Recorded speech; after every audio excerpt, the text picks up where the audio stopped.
Hi, I'm Meta Spencer. I'm in very rainy Toronto today, but we're going to Florida to talk to Maria Puerta. We're going to San Luis Obispo, California to talk to Robert Schaefer. We're going to, where is it, Jim Rainey? Where you're in Philadelphia, are you? Yes. Yeah, all right. So we'll travel around a bit. And here in Toronto with me is Doug Saunders. Of course, he's not with me, but he's in Toronto, and I guess he's getting rained on too. Hi, folks. How are you today? You all okay? Terrific. Let's plunge right into it because there's a lot on our minds. I did a little go around first a minute ago to find out what people are thinking about. And Maria says she's been crying all morning because she's been watching the hearings of the not the Senate, but the January the 6th insurrection, and everybody's upset. So let's start off by having Maria tell us. I haven't turned on the TV, so I have no idea what you've been experiencing, but tell us what's going on because it certainly is a heavy issue. Yeah. Hi. Hi, Meta. Thank you so much again for having this space. Hi, everyone. I'm really glad to be here. Um, Today has been very tough. I think it's difficult to just set apart the political part of it and the emotional part of it. The select committee on the January 6th insurrection started today. The hearings with four police officers involved in the riot at the Capitol, and it has been very emotional. But also because we are watching again and again the videos, so it's been painful. There have been a couple of testimonies. One from Representative Kinzinger, who is a Republican. He cried. He just cried. And the other testimony that I thought was very powerful was from, I live in Florida, today is rainy, by the way, and one of our representatives, Congresswoman Murphy, I think it was just devastating, her opening remarks, because she's not giving a testimony, but her opening remarks were just devastating. So I'm kind of trying to keep it together because I've been for the past 3 weeks following the crisis in Cuba and my own country, Venezuela's crisis. So I think I'm on a roller coaster in terms of how hard it is to first defend democracy and to differentiate who are the ones who have the power to defend democracy and why are we allowing them to subvert this principle of respect for law and respect for human rights. I think I can't differentiate right now what's happening here with the Republican Party and what's happening in Latin America, because it's not just Cuba and Venezuela, it's Nicaragua also. And as Robert mentioned, Haiti is another problem. But I think Haiti is Western Hemisphere's fault. It's awful what's happening there, but it's also awful that we have just ignored Haiti and just let them figure out for themselves what to do without any help. So I think these are issues that I've been writing about, some of it, not all of it. And I don't think that's enough. I think there has to be more. We've done a couple of things in a group that I work with other colleagues. We've done some, we've issued statements about some organizations ignoring what's happening in Cuba, but that's kind of fallen on, no one is paying attention. Everyone is focused on the embargo and not on the dictatorship. So it's very difficult to establish a conversation based on that. It's just, I'm not ignoring that the embargo is critical, but it is a dictatorship. It's an authoritarian regime. So let's not just move away from that. Let's talk about both. I think we can agree on embargoes being very inefficient for regime change. I've written about that too. But dictatorships usually find a way to victimize themselves with this. So it's very convenient for Venezuela and Cuba to have an embargo. It's good for them. It keeps those powerful authoritarian men in a narrative that they are the victims and the bad guys are the ones who are violating human rights, for example, which is absurd. But this is just my kind of broad image of what I'm following. Thank you, Meta. Yeah, okay, that certainly is enough to give us material to chew on. Robert, I think you said that you were hoping that Maria would talk about Cuba and Venezuela, her home country, and let's not forget Haiti. What are your thoughts about what's going on? And by the way, everybody should feel free to interrupt everybody else. I'm not like controlling with a gavel or something. Just so I thought she raised an interesting question about the role, how can people sort of create peace or work for peace in situations of sort of utter economic and political collapse. I mean, Venezuela went from earning about $90 billion a year in oil to now it earns about $2. I mean, people have described the collapse as bigger than the collapse of, the economy in the Soviet Union during World War II. I mean, so that's the scale of things. And Cuba, of course, has been ground down for many years, the economy and so on, and it's in a desperate state and so on. So, but one thing that I'm curious about is that one thing that happens when states collapse and so on is there's a massive migration. So out of Cuba, we've had these waves of migration. Out of Venezuela, there's a huge migration during the collapse in the 2000s and early teens. And then after COVID, people are being forced back into Venezuela.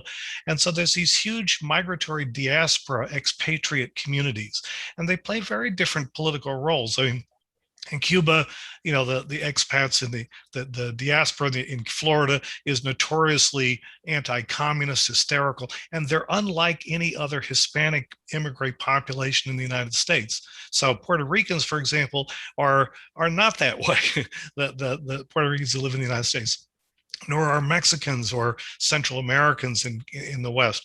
So the diaspora community plays a very weird and interesting role. In Venezuela, I know less about it, but I'm curious about it because immigrant diaspora groups can play and have played in other contexts an important role in peacemaking. They have a kind of a check and a balance. They're active, engaged. They raise money.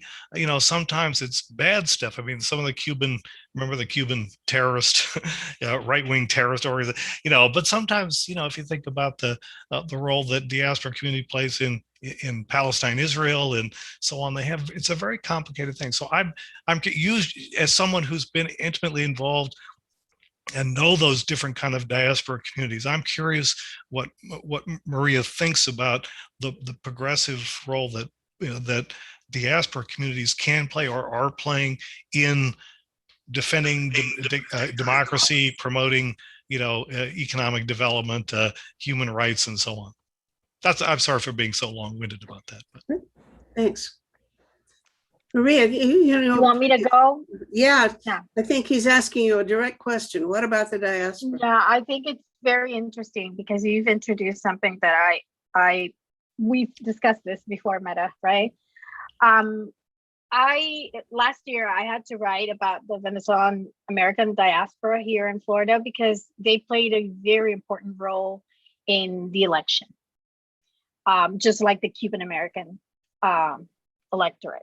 I'm a resident, so I still I'm not allowed to vote yet, but I participated in some political activities. One of the problems that I think has contributed to this tension in terms of domestic politics here in Florida. I live in Orlando, so things are really tough in South Florida when it comes to Latino politics, because Cuban Americans and now Venezuelan Americans, along with Nicaraguan Americans, are very, very opposed to Democrats in terms of their foreign policy regarding Latin America. So the pressure they put and the antagonism with the progressive wing of the Democratic Party, it has made, that's why Trump won, not just among them, but also Mexican Americans in Texas. He won by wide margins that Latino vote. Puerto Ricans are different because, first of all, they tend to vote Democrat, although Trump made some inroads with them here in Central Florida, where I live, is a stronghold. It's a Democratic stronghold, and it's mostly because of Puerto Ricans when it comes to the Latino vote. But Trump made some inroads because there's also this, I wrote about this last year. There's this tiny detail that I think we should also include in this conversation, which is the religious identity of these groups. These are mostly evangelicals, and that plays a huge part in their political identity. So it's not, there's this mistake here in America and the United States that people think that all Latinos are liberals or progressives, and that's the total opposite. Most are moderates or conservatives. So I think the electorate in South Florida identified with Trump because of his rhetoric against Cuba and Venezuela, the regimes. So he promised a lot of things, he didn't deliver, but people still voted for him. So that is a contrast with other groups that are not that representative and are more moderate. I'm not going to say they're fully progressive, but they're more centrist. And those are in the minority in the Democratic Party. So what I see is that right now what we're going through in South Florida is a very strong push for more forceful sanctions.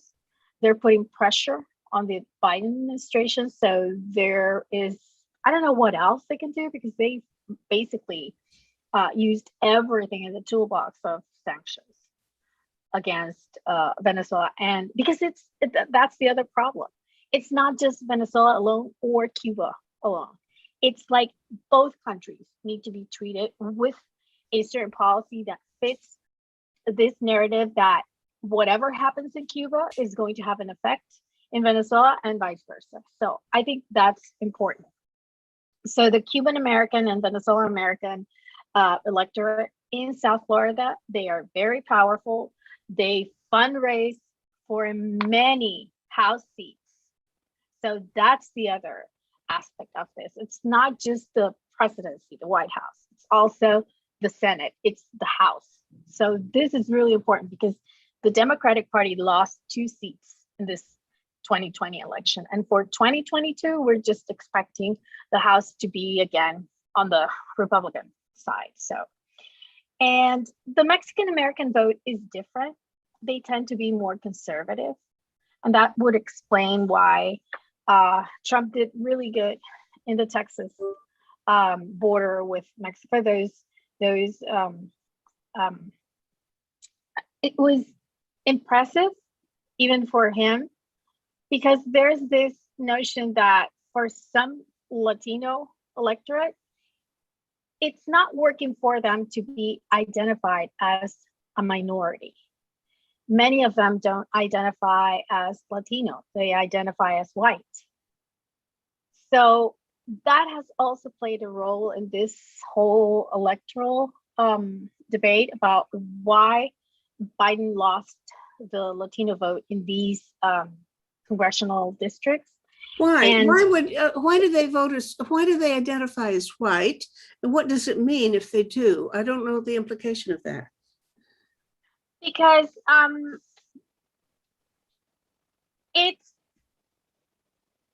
there's a race issue among Latinos that is not sufficiently discussed. We don't like to talk about race. That's a very American thing. But among Latinos, we usually avoid the conversation because there's a lot of inter-racism among Latinos. We have Black Latinos. We have mixed race.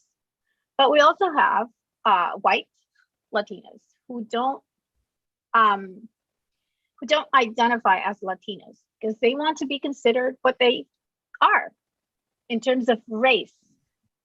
And that's a problem because it's a mix of the ethnicity with the race.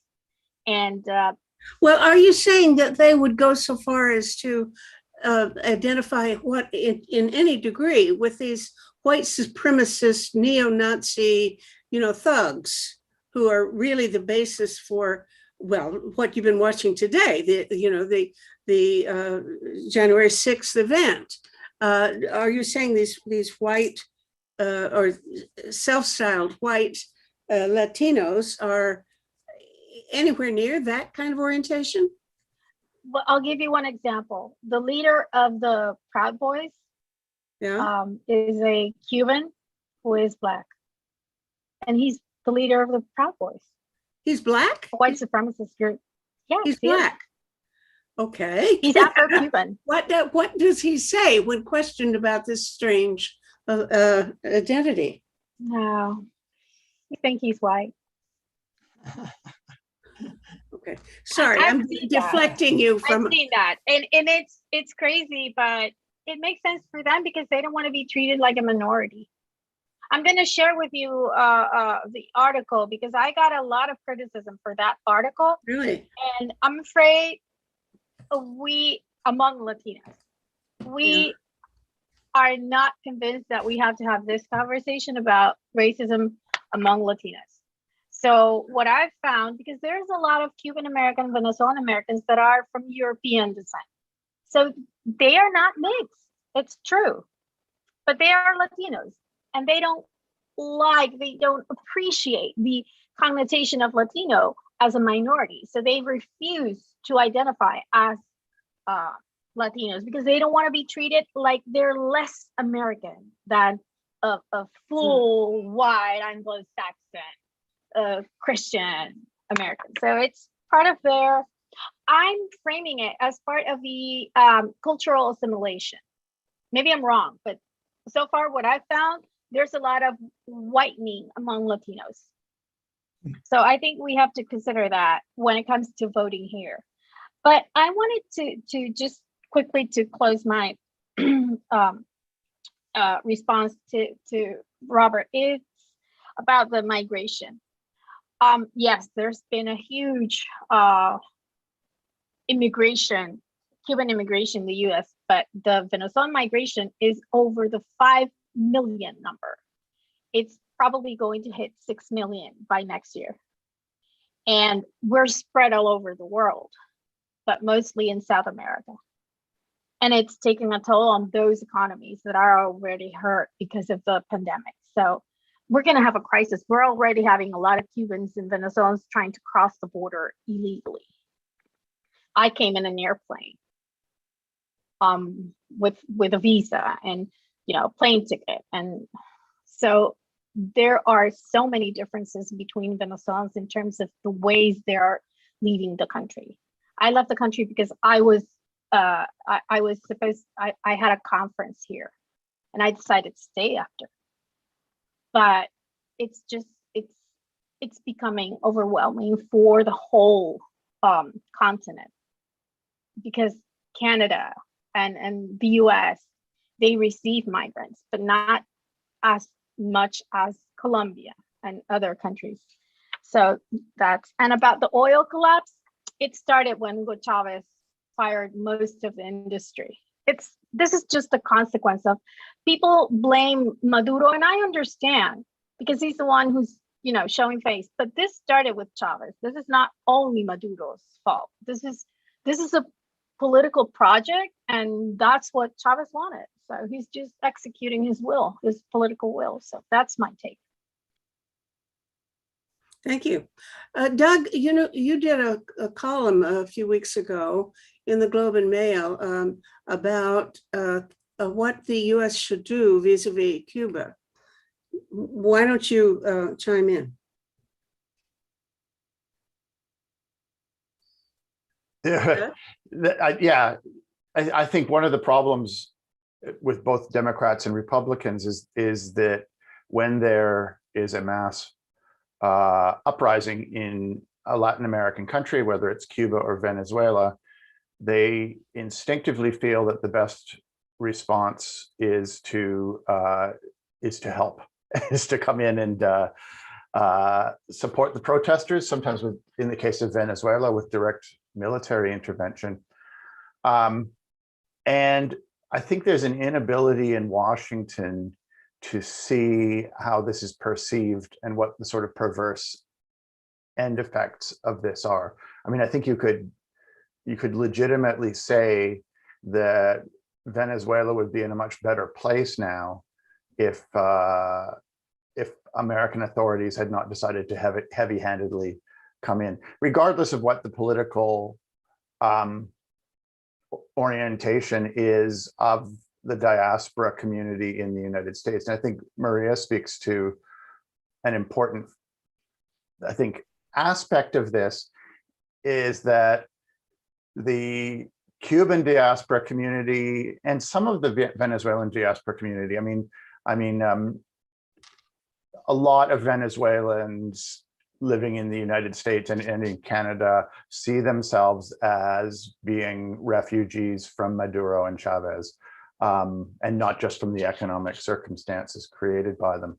So the voices that are heard by politicians in the United States tend to be those who say, come on, get in there, help out, this is happening, without the recognition that within those countries, even democratic-minded people who are opposed to the regime in Cuba, who are opposed to the regime in Venezuela, do not want the United States getting involved. And this is aside from the question of whether the US embargo against Cuba contributes to this problem. But the US embargo in Cuba, as Maria said, is unpopular in Cuba, even among people who don't like the regime. And in fact, you could argue, there's persuasive arguments that the regime has lasted decades longer than it otherwise would have, because it has managed to, under Castro, it managed to channel anger at the impoverishment and lack of freedom created by the regime into anger at the United States for these things. So the strategically intelligent thing to do in Washington is to say, we would like this Cuban popular uprising to succeed. And in order for it to succeed, we need to stay out of it. We need to step back and not be seen as being involved, you know, which is just not part of American political dialogue in either party. This notion that there's a sort of Heisenberg principle involved in that your involvement in something that you think is good will cause it to no longer have a good outcome. So I would like to think that there's better hope for this. It was interesting with the Venezuelan situation under the Trump administration, that a lot of the other democracies particularly of the Americas, got together and formed meetings and organizations in order to get around the United States and attempt to assist the Venezuelan people without the United States getting involved, so that the other democracies could dissociate themselves from Trump. And I think that was a helpful beginning of a mechanism. But now it's tricky because everybody wants to work with the United States. It's got a decent government now, but their messaging around bringing democracy to Cuba and Venezuela and other countries hasn't necessarily changed. Anyway, that was long-winded, but I wonder what you think of that. Okay. Maria or Robert, or Jim, if you've got comments. Anybody? No, I'm just listening with great interest. Okay, good. I think both those comments, or discussions were really illuminating and accurate, and based on everything I've read and stuff, I think it's very thoughtful. So I think that staying out by staying out is good. The role that immigrants play, and I think I liked you calling attention to the the resistance to being categorized as a racial ethnic minority by people who are trying to kind of get assimilated in the United States and so on. I think that's a very useful thing to think about, and to think that part of the problem, and I think that raises, is there's a tendency by the Democrats and to some extent the Republicans to treat Latinos as a homogenous group. The term Latino suggests, oh, they're all the same, from the Philippines, to Grenada, and they're very different politically and socially and ethnically, and so on. They have very different politics. Two island nations very close to each other, Puerto Ricans and Cubans, are very different in their, and to call them Latinos is to kind of muddy a lot of the water. And so I think that's a very useful and helpful thing. Mm-hmm. Thank you. You agree, I Maria? think the problem, yes, I do. Because the problem is that they don't know how to interpret us. So it's easier for them to, first it was Hispanic, then when that didn't work, okay, Latinos, but still, Puerto Ricans are US citizens, and yet some people here are basically ignoring that fact. Starting with Trump, he didn't know that. And there you have it. So it's, I do agree on being the default reaction to any crisis in the Americas, especially in Latin America, that everyone turns to the US and you gotta do something, like Duque yesterday or the day before, about declaring Venezuela a terrorist state sponsor. I guess that's a huge problem, but I would just make, this kind of, you have to differentiate.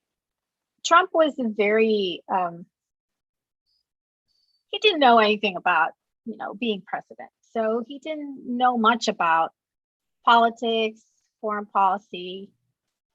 He had no idea, no background. He didn't know where Venezuela was. He didn't know what was going on there. So I think he understood, because some lawmakers made this case to him. You gotta do something about Venezuela because we have a lot of vote down there. And that's not just Venezuelan votes, which are basically 2%. We're talking about the Cuban and Nicaraguan and Colombian American votes. So you need to do something about that. It was just a proxy. And it worked. It worked just fine, because on the 2016 election, it didn't win the Venezuelan American vote. It was Hillary.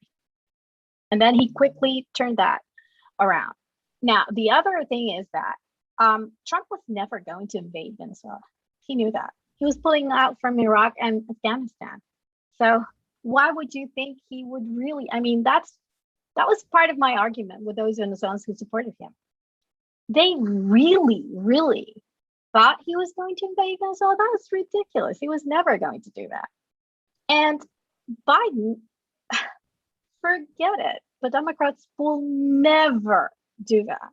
He's pulling out, in effect, from Iraq and Afghanistan. So I think we just have to come to terms with the fact, for those who are pushing for that, it's not going to happen. I'm interested. The US is, sorry, I'm interested in the question beyond the immediate question of the United States right now, of when governments should decide that a popular protest movement or uprising against a regime is something worth supporting.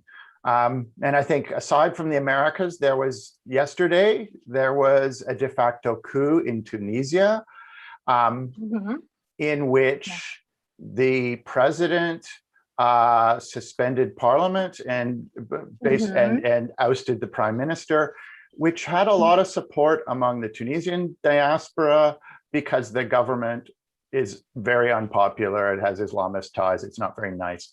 And nobody's sad to see them go. But on the other hand, it's a coup.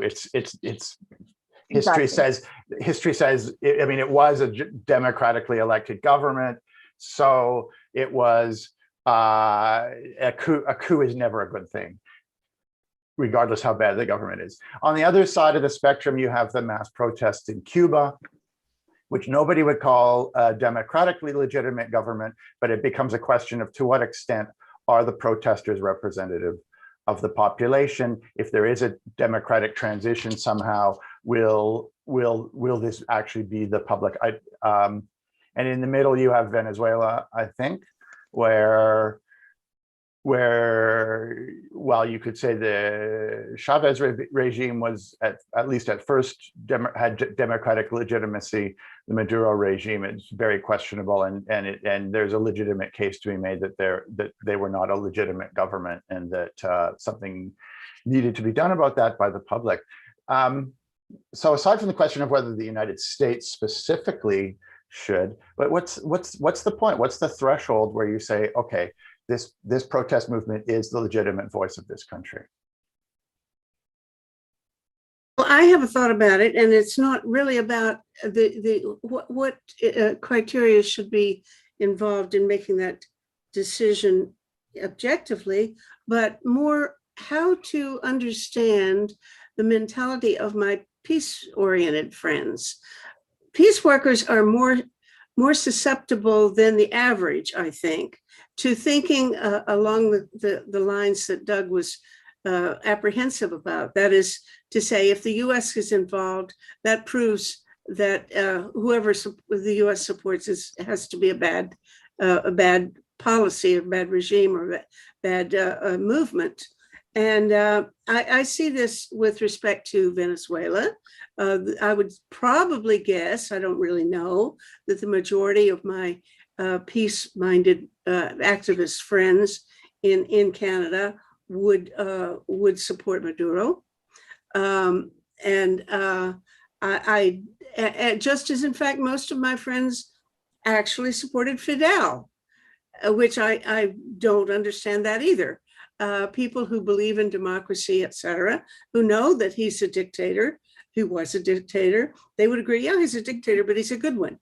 And that was a very prevalent perspective. And even, I see people justifying China now. I must be a lone figure someplace out of the mainstream, because I would say almost the majority of my friends on international affairs would come down on maybe a different side than I would about, let's say, Hong Kong, or maybe even the Uyghurs. People saying, well, maybe they're not really mistreating the Uyghurs as badly as they claim to be, et cetera. So I hear this and I think, you're my pals. You're supposed to be on my side, and you're not. And I don't understand that. And I think that it may be that because the Canadian government is not, I'm on the side of the Canadian government on vis-a-vis at least Venezuela and also China, more or less. The government is supported by, I presume, the majority of the Canadian population on these issues, insofar as they have a view at all. And so I'm saying then that I think peace activists are more to the left, whatever that means, but it doesn't, it's a crazy kind of categorization when it comes to trying to decide when to support human rights and democracy in other countries. So tell me where I'm, am I right in my analysis of this differential? And if so, what's the real explanation for it? Because I don't really get it. I think, Meta, that's a very astute thing to say. The left and the peace community and stuff has long been enamored of jerks around the world. 10 years ago, I wrote a book, I'll show it here, called Red Ink, Dictatorship of the Development of Capitalism in China, which was very critical of the dictatorship and the regime and stuff, and the U.S. partnership with it and so on.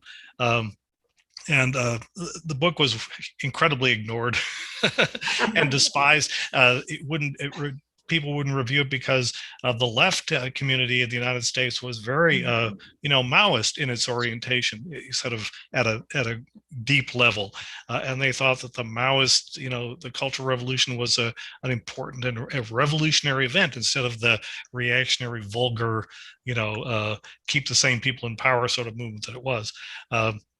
So that's a big problem. The interesting thing, of course, is that the Republicans made the bid to China in the first place, Nixon and then the Republicans, and then they were joined later by Clinton and the Democrats, and then Trump was the first person who, well, he didn't read my book, but he could have. His attitude toward China was very critical and quite demonstrative. The interesting thing is Trump did change the nature of relations with China, and China itself did with Xi and his whole sort of reassertion of, the authoritarian Maoist kind of rule. But the interesting thing is Biden has picked it up so that now the Democrats and the Republicans agree on very little, but they do agree on China, and they do agree actually on antitrust. But they do agree on China that, and they're developing it's like a whole new kind of relationship with that, which actually I support. Most of my, as you say, your left friends, your peacenik friends and stuff, but China and globalization and stuff is all good and so on. Well, not for workers in Pittsburgh and not for the Uyghurs or the people in Hong Kong. So that's a big change. I welcome that change, but of course, what that means in terms of globalization is that China was one of the key elements of making globalization happen. And when you take that relationship, that special relationship between the United States and China, both economically and politically away, then one of the key features of economic political globalization we've known for the last 40 years has changed. That foundation, that whole relationship is up for grabs, and a whole new thing is developing, which is why I say that we're in a period of after globalization, because that's a central component. There were other central foundations of globalization too, monopolization, outsourcing in China, and then also technology. But China was really central. So that's all changed. And that's, but that puts, people on the left in an odd position, because people and academics have long been supportive of that relationship. And I think they're kind of at sea in terms of kind of what to do or what to make of that change. Well, a lot of times I think they just plain don't remember that China is really a capitalist society now. I have old lefty friends who really think that Russia is still a communist country.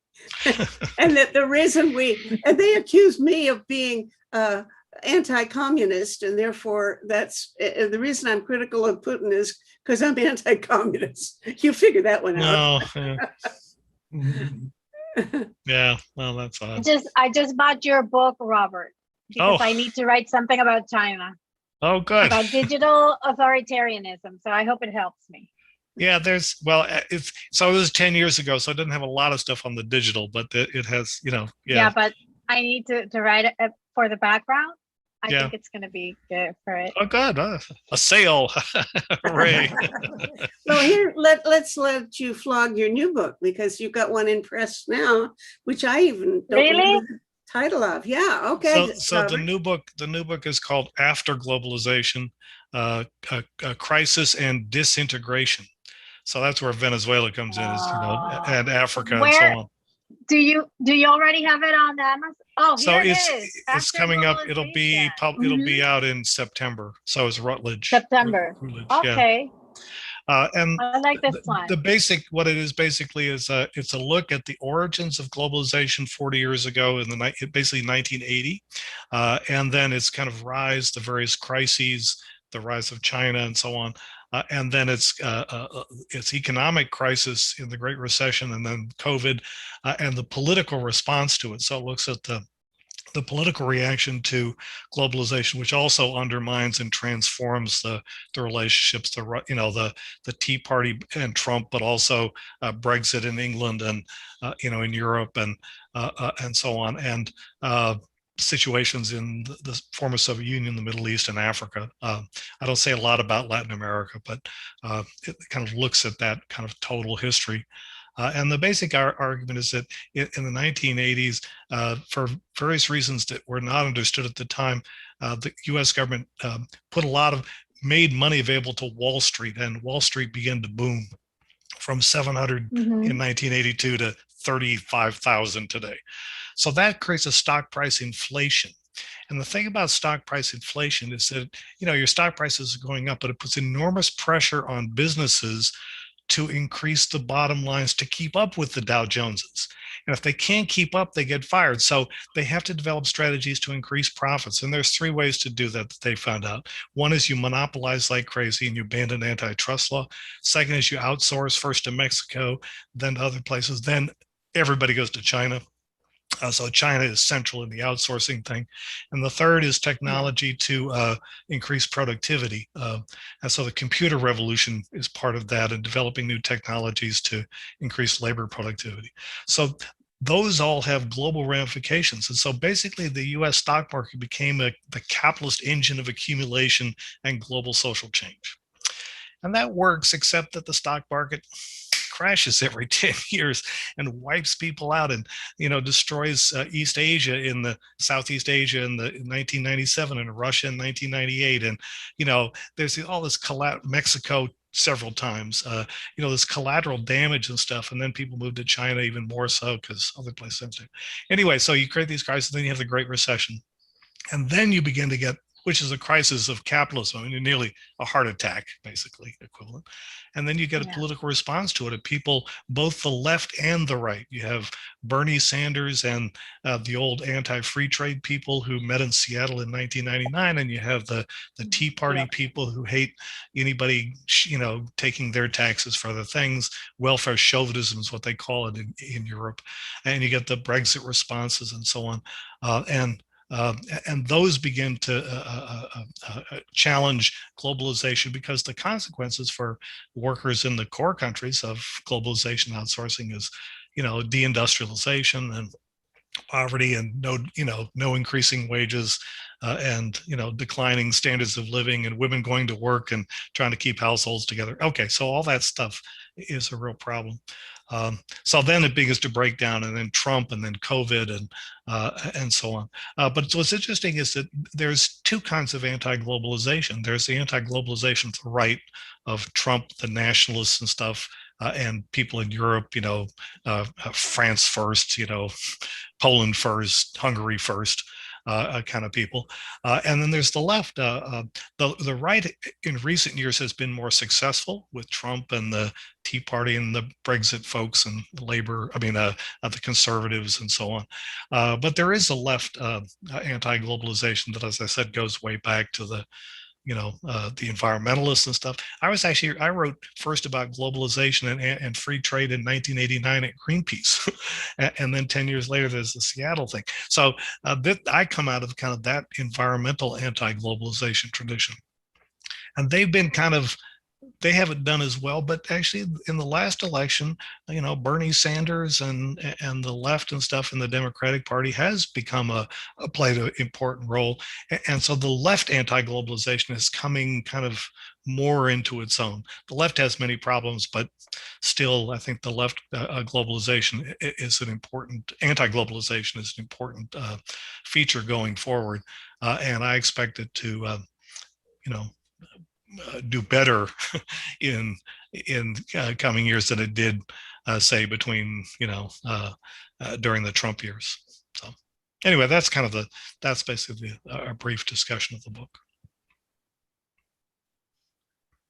Sounds interesting. I think I need to read more about that, because I teach sociology, and sometimes when we have this conversation about globalization, I think there are new ways to look at it. For example, I'm curious, at what point the left, like those progressives we're talking about, and then the Tea Party can have similar views about globalization, although different effects.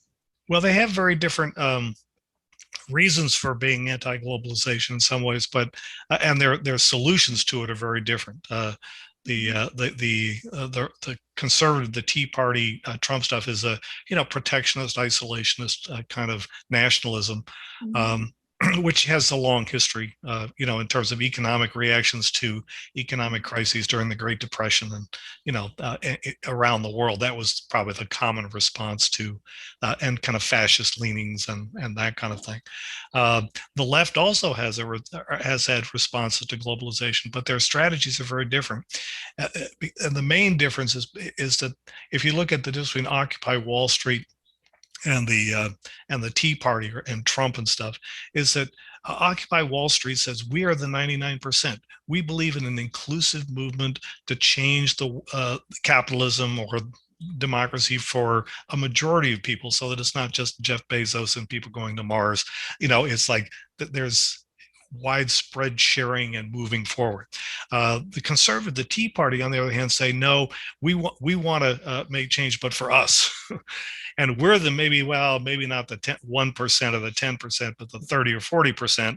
And the rest of you guys are just leeches. And, we want to move forward, but there's many undeserving people. So that shapes a very different sort of political thing. Now, the problem with most political commentaries, they said, well, these are both populist.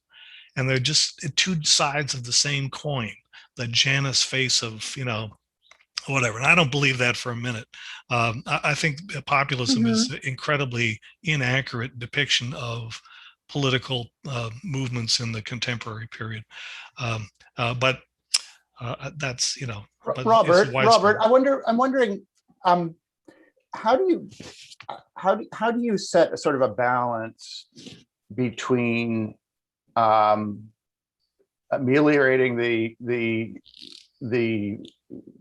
damages and flaws of globalization that you identify without provoking the damages and flaws caused by economic nationalism? I mean, if a retreat from globalization means a return to economic nationalism, it solves some problems, but it also creates some that we've experienced during those periods of greater monopolization, greater government subsidies to favored national corporations and to the elite classes of those corporations, higher cost of living, therefore lower living standards and higher poverty, in exchange for a better life for a very specific cloistered group of workers, who then tend to become a protected group of workers who tend to be white and privileged. So there's a danger of an increase in both poverty rates and racial inequality under economic nationalism. How do you balance that? Are you in favor of a type of globalization that's well regulated, or do you think that economic nationalism can be managed? Well, I'm not an economic nationalist. I mean, I don't think that that's the way to go. I think you do have to have some sort of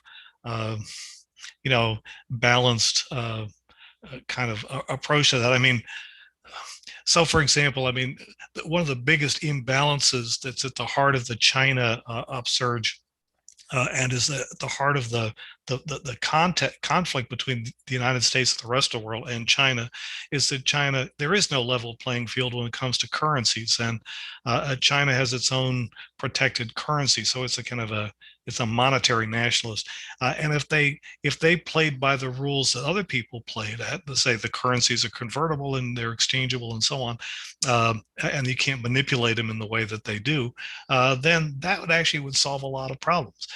Because then all of a sudden the yuan, the renminbi would go up, their stuff wouldn't be as cheap, and then people could outsource stuff to other places, not just China. I mean, there's that's for example of, yes, you could have a much more balanced system that would be more equitable and so on. So that's an example of how you could do that without simply reverting to everybody battling for their own currencies and engaging in competitive devaluations and the kind of stuff that went on during the Great Depression. And I mean, I think that diplomacy and integration is a good thing. I would defend the EU against efforts to break it up. For example, I don't believe I'm anti-separatist and so on, which is a form of economic or political nationalism. So I'm not an economic or political nationalist, and I think there's a lot of value in promoting both political integration and economic integration, so long as it's done in a democratic way rather than this, market-driven, crazy, Wall Street model. Well, you sold me on your book. Oh, good. There we go. Another sale. Order it, After Globalization by Robert Schaefer. Yeah. Hallelujah. Meta, you're muted. Meta, muted. I beg your. Oh, I'm sorry. It's because I tried to cough a while ago. I just wonder if anybody else has a book that you want to flog here. I think Jim Brenny has one that he's always interested in promoting, but it doesn't necessarily have much to do with this discussion, does it, Jim? Does your book have any connection to what we've been talking about? It's a topic that used to be raised about 50, 60 years ago, but it's fallen into desuetude lately. You didn't hold it up high enough. Hold it up All right. higher if you want us to read the title. World World Peace Through Law, yeah, which is a misnomer because you're not really talking about international law. You're talking about international tribunals or not mediation, but arbitration, which is the opposite. The actual term is international dispute resolution. I posit that is the answer, international alternative dispute resolution. In America, we lawyers, people who are lawyers, refer to it as ADR, alternative dispute resolution, including mediation and arbitration. But to apply it to the international level, you add even adjudication would be an alternative to war.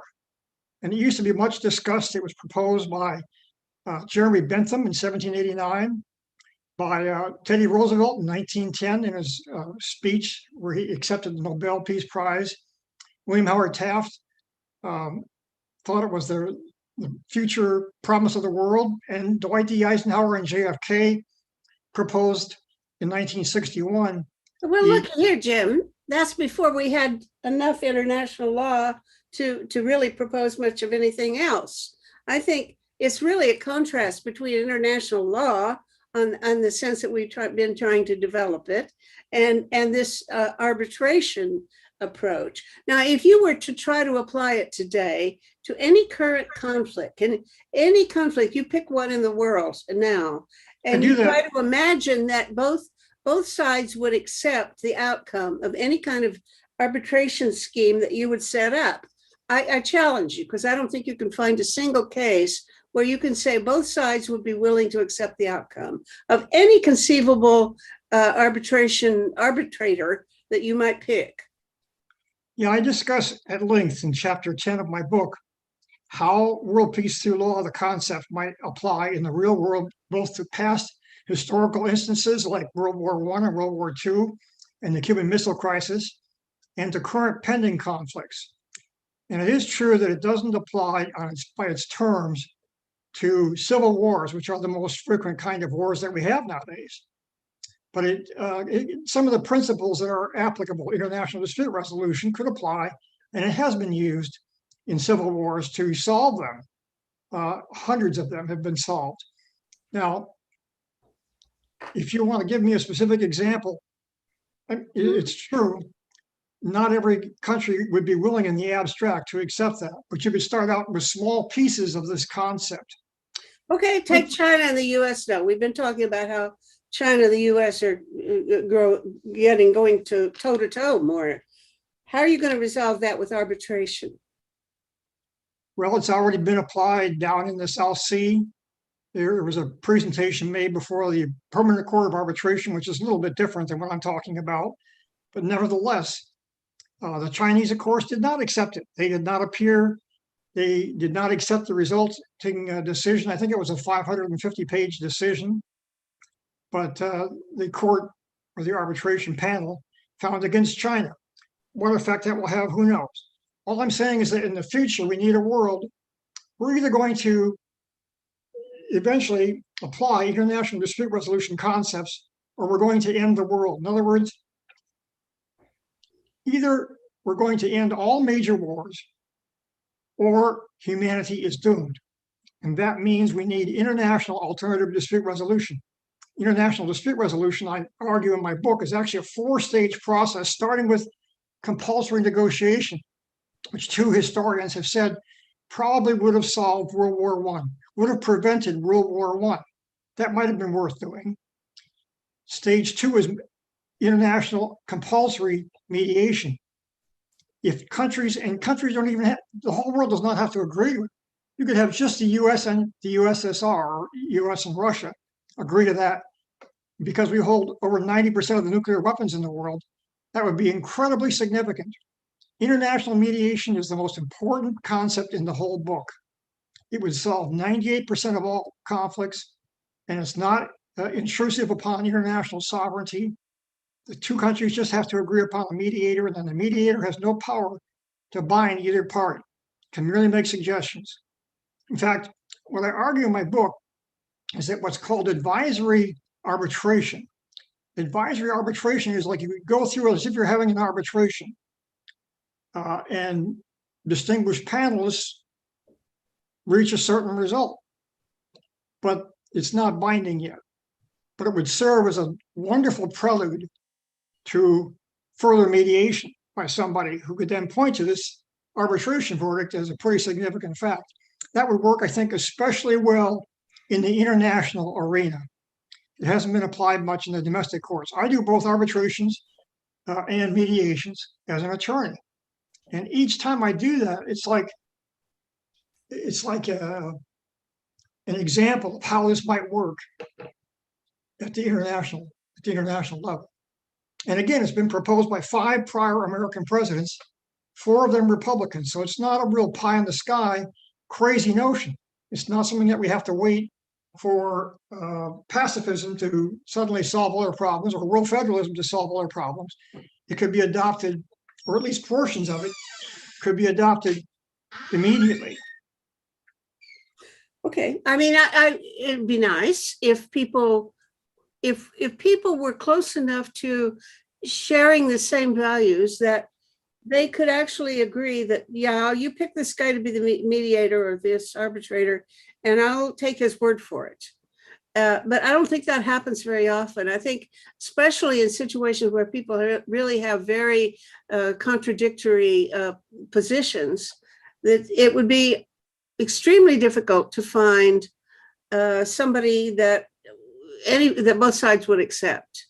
And I mean, if you look at any fights that you've personally had, and I have fights.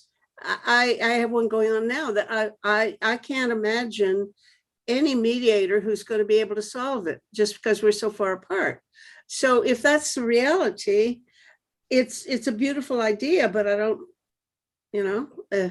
are you going to get anywhere with it? I don't know. Yeah. I don't know either. In predictions in advance, I think by either side are pointless.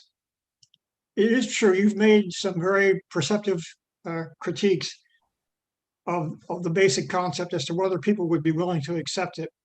But like you gave the example of China and US, there are some very specific potential pending disputes. Mm-hmm. Taiwan, the whole South Sea, claims that are made by China, all those things. And all I say in the book is that it'd be much, much better to resolve them by international dispute resolution mechanisms than by war. Mm. If we and China get into a war, we can probably kiss the whole earth goodbye. Well, I agree, for sure. Scientists have done studies to show that 100 nuke exchange between 2 little countries like Pakistan and India could probably wipe out agriculture for 10 years, meaning the death of humans at least. Okay, the question, only thing that then remains is, we both agree any solution is better than none. but which is more likely to actually gain enough power to induce a nation to say, okay, I have to back off. I have to accept defeat. I'm going to lose in this case because that's the decision, the fair decision, and the procedures that have been followed are such that I have to acknowledge defeat and accept the verdict. Well, I think that developing international law is more likely to bring us to the point that nations actually would have to say, if it's against international law, I guess we can't do it. So let's pack it in and accept defeat. I think international law is more promising as a way to go than trying to promote alternative dispute resolution of the kind that you've suggested. Well, you have much more optimism about international law, which I taught twice, than I do. For one thing, almost all of these disputes, Ukraine, the dispute elsewhere, there have been law professors, deans, in fact, of law schools that have suggested that international law really isn't that much help. We think of it as this very sophisticated thing, but it's still in a very primitive stage of development. Yeah. And so it's part of the system. It's the fourth stage, is compulsory adjudication, which, by the way, Mikhail Gorbachev agreed to that. An article that was published in one British newspaper, in 0 American newspapers, in 0 Canadian newspapers, and you can look it up. His whole speech, in which he agreed to it in 1987. Then it was discussed for a couple of years, but then it's been largely forgotten. Okay. It's true. The bully boys of the world, like the U.S. and Russia and China, would have to agree that they're going to forego the guilty little pleasures that they've had in the past of engaging in actions like Crimea and mining Nicaraguan harbors and doing other kinds of acts that are basically aggression under international law. Yeah, you're right. Forego those pleasures in order to have a world that's safe for humanity. You're right. I think we're going to have to end this so your friend back there with the clarinet could practice. Hello, friend with the clarinet. She's pretty good on the clarinet. I wanted to ask the question. Yeah. Why are there so many criticizing Biden for drawing from Afghanistan and Iraq? It was Trump, really, and he's just completing the withdrawal. But why? I mean, it's a failed war. It makes no sense. What's the other way around here? Because I am completely supportive of him withdrawing troops from Afghanistan. Okay, but how can humanity? How can the international community stop the Taliban? Is there a way to stop them? No, there isn't.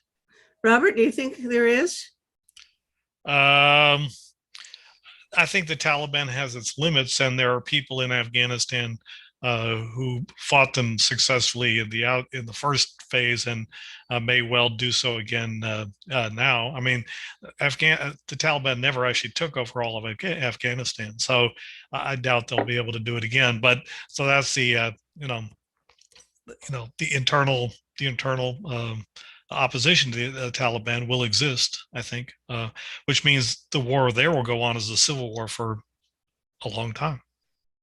Well, okay. So with that cheery observation, I think we've more than used up our time, and it's going to be hard to edit because there's nothing I want to take out from this conversation, but I'm going to have to trim off about 5 minutes of it.